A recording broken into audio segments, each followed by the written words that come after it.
Patton Teardown. Let's go.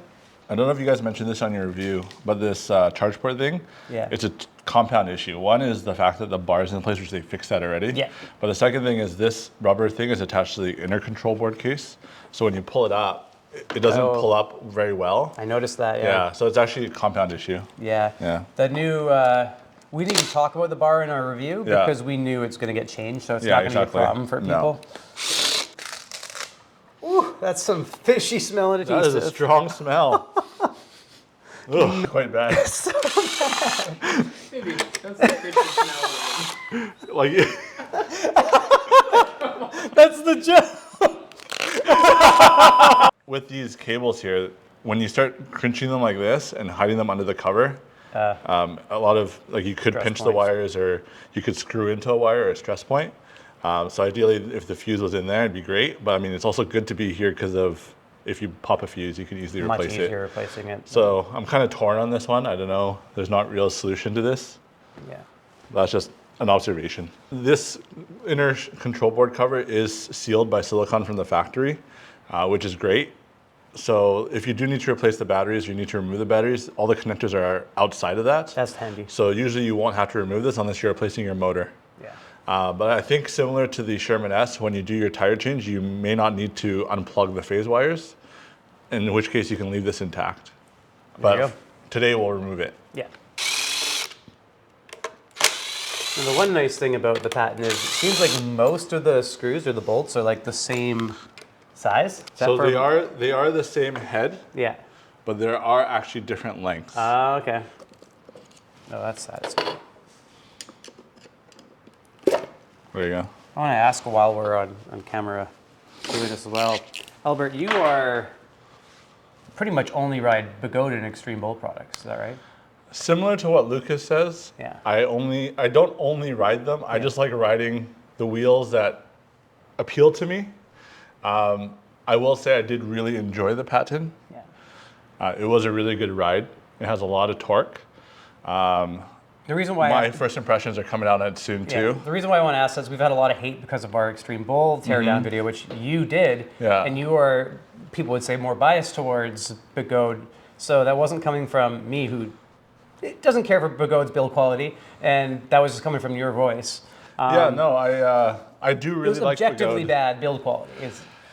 I just don't like, so with EUCs, as we get into this industry, a lot of people are working on their own wheels. A lot of people, and I want to empower people to be able to work on their wheels. But when you have the execution that Extreme Bull had with the Commander Pro, it leaves a lot of room for error. Yeah. And when you have error, when you're fixing your EUC, it can be catastrophic very quickly. So the less probability of error, the better. So like that's why I mentioned these cables being quite loose, is because of the fact that, like, for me, I know about it, so I can keep an eye on it. But for someone who's taking apart their own Patton and they don't watch a video about teardown and they kind of screw into the top case, that probability is there that they could screw into their battery cables. Now, yes, the error is on the user who did it, but of course, I'd prefer to prevent those type of situations. Because if you screw that battery cable, what, are they going to solder it back together? Are they going to buy a new battery pack, or what are they going to do? Yeah. Right. So that's mainly the context I like to put on it. Like the Commander Pro still rides really well. It rides like a master. We all loved how it rode. Yeah. Even Lucas loved it. I just want to have more design intent from the manufacturer when they put these things together. Yeah. And when we post a video like that and show the issues with it, guess what happens, guys? The manufacturers go back and they improve. So we're doing it to hate on Extreme Bull or Begode because, like you said, you're a fan. Yeah. And so anyway, that's that.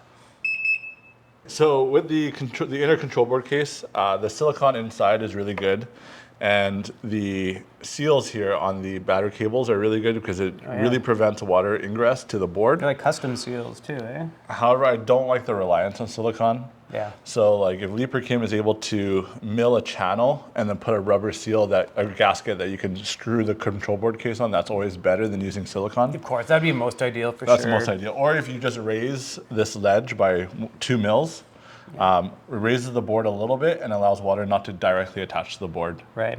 It looks relatively clean though, eh, the controller? Yeah, I mean, it was silicone sealed, so it is really clean. Again, the concern comes into repairability, or someone who, like, let's say in China, they don't do the silicone properly. Yeah. Or someone who took this off and when they put it back on, they don't do the silicone properly. Yeah. Again, it leaves room for errors.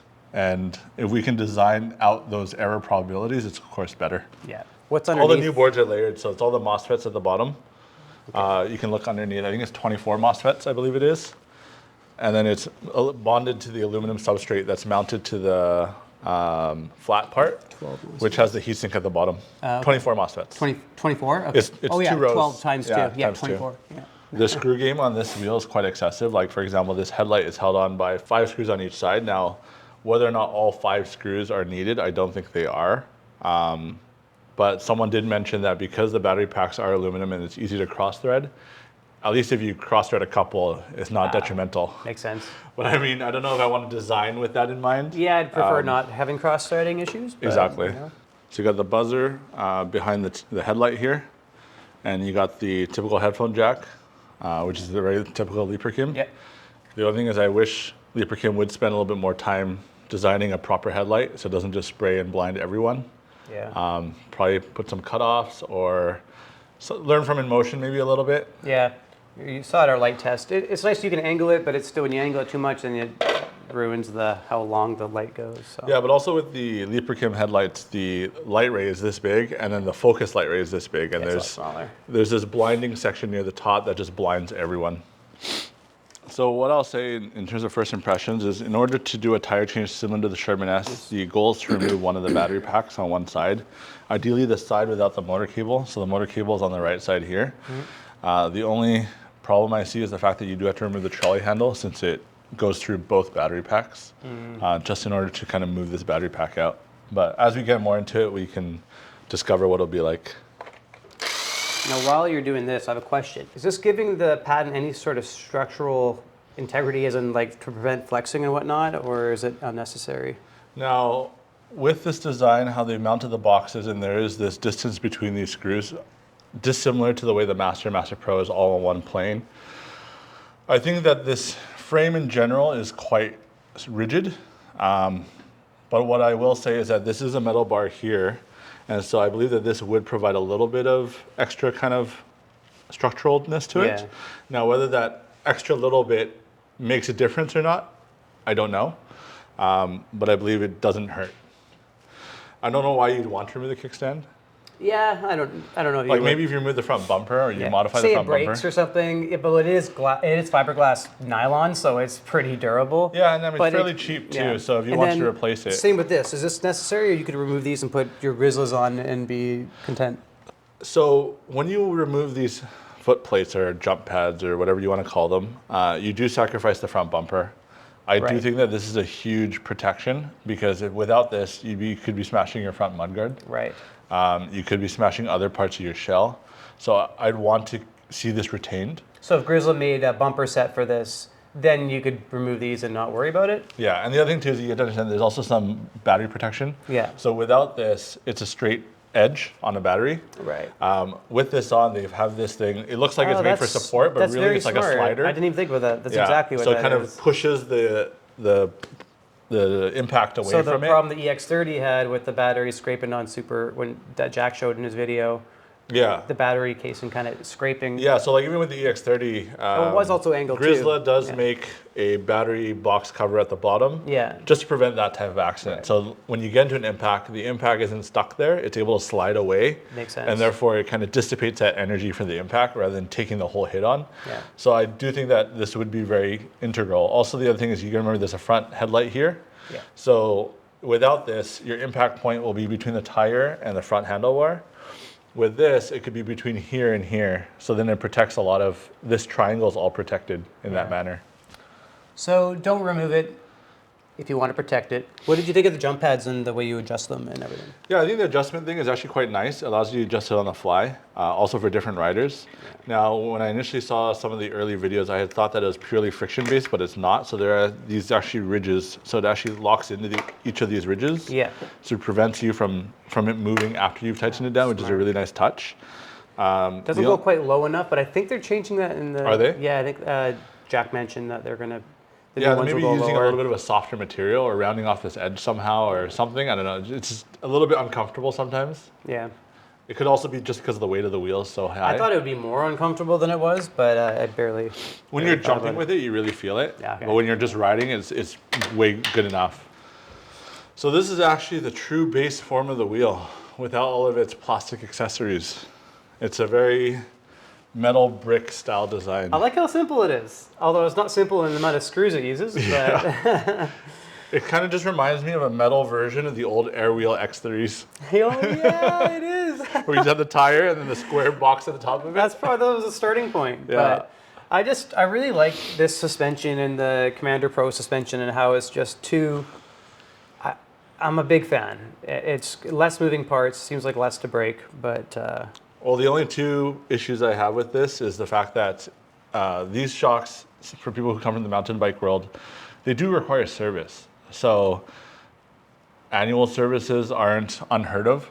And if you were to annually service these, it could be a lot of work to get them in and out of your wheel. Now, it's not a bad thing to take apart your wheel every year to kind of make sure everything's okay. So, I mean, we might have to change the way we do things in the EUC world instead of just riding it and destroying our wheels. Riding until it dies, yeah, exactly. Yeah. For me, I don't like the fork style because of the fork style, you are limited to the way it's done. And so either you do it the V13 way where you have the air, but then it's not that reliable, or you do it this way with the springs. However, when you buy this wheel, if you are in that ideal weight category, that range, it's perfect for you. If you're outside of that range, then you're kind of screwed. Yeah. With the Begode style suspension, when you can adjust the air values in it, then you can kind of tailor it to your weight.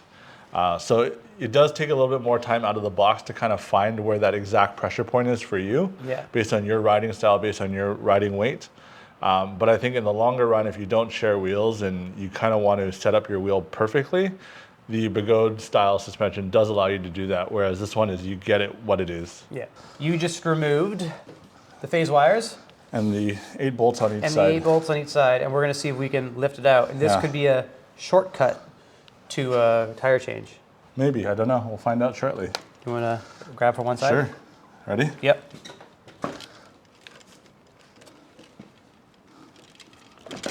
Maybe not. Oh, there's a lip. There's a lip on the suspension, so we have to remove the packs. No! Why would you do that, veteran?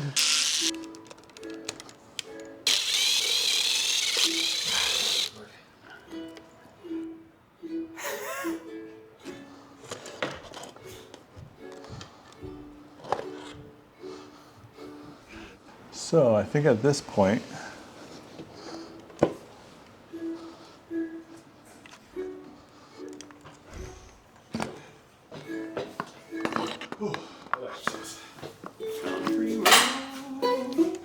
Take me home. Tire changes are not going to be fun.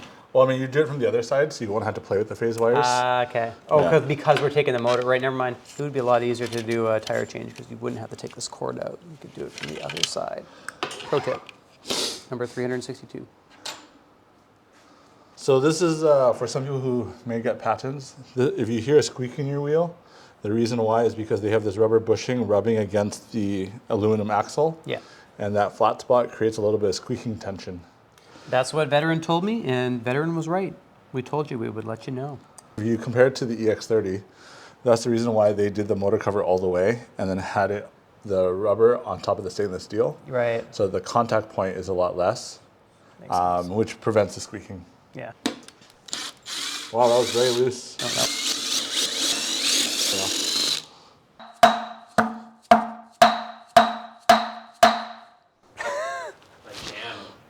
Hard German house. Industrial German house. Get down now. Oh, it's not splitting at all. Need some baby powder maybe? It's really in there.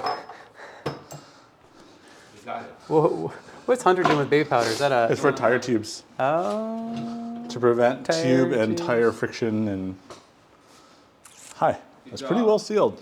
Now, if we both go at it together, double team it. There's not enough room to stick it in. Oh. Because usually we crack it and then we stick it in.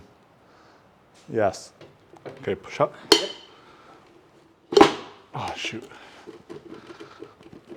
Oh, slam. Slam dunk the funk.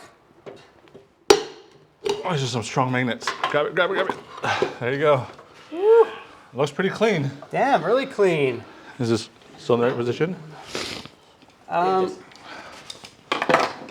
Look at there's little things. Is that normal? For Yeah, that's just spacers. That's spacers. normal. Yeah. Looks But, pretty clean though. No rust. No rust. Looks pretty darn clean. Even this cover is super clean. No cracked magnets or anything. The seals definitely working. The bearings look really clean. I mean, they really did put a lot of good grease in it. You can see it coming out. Yeah, and we rode this thing, like we rode it aggressively, a lot of off-road and a lot of rain. So what are these notches here? That's to prevent stator slippage? Yeah, it looks like they're kind of pinning it down and allowing the metal to kind of spread outwards, which would then tension that ring to avoid stator slippage. What I will say too is that the bearings with the Sherman-S and the Patton, whenever we put the motor on a Sherman-S or Patton, the bearings stay with the axle, which is really great to see. It makes it really hard to replace the bearing because the friction fit they have is so tight. You gotta get that claw tool. Yeah, but also putting it on, we have to like hammer it around the third circle and kind of slowly bring it down. Yeah. It provides a really good fit, unlike Kingston. Yeah. So Albert, I mean, nothing too concerning about it. I'm happy to see it dry and clean in there. Yeah, no, I mean, we saw the other teardowns and it didn't look that clean, but our unit is pretty clean. Yeah. We did ride it through some trails. We rode it in rain, so it was kind of hard to take the cover off, to be honest. It didn't really want to budge because the seal was so tight. Yeah, which means the seal's working and bearings. I haven't seen bearings that clean after riding in the rain in gunk, so it's promising. That it's obviously going to take a little longer or a little long to do a tire change, but I mean, how often are you really changing the tire on your wheels? You have to be a pretty aggressive rider, unless you're someone that wants a very specific wheel and likes to play around with tires. I personally love the tire that's on this thing, so good job, Veteran. I think with the torque that this wheel has and the nimbleness, dare I say it, I think it will be a fantastic trail wheel. And so I think the tire in this scenario is very well matched to the purposes of this wheel. Yeah. I think people who want to race are not going to use this wheel for racing. No. I did a hard acceleration test, and with hard acceleration, it beeped at about 67. Yeah. So it's not going to win any speed records if that's what you're looking for. I mean, you could put it into high-speed mode and get a little bit more out of it. Oh, what's high-speed mode? It was high-speed mode, yeah. 67, okay. But I will say that, like, again, the purpose of this wheel is not for that. Like, if you want high speed, go get an EX30, go get a Commander Pro, go get a Sherman-S. Yeah. This wheel is not a high speed. It's not designed to be a high speed wheel, but it's designed to be a really good trail wheel, in my opinion. Yeah, it's the best trail wheel I've ever rode. I absolutely love it. So can't wait to put it back together and start riding it again. Let's go. Are these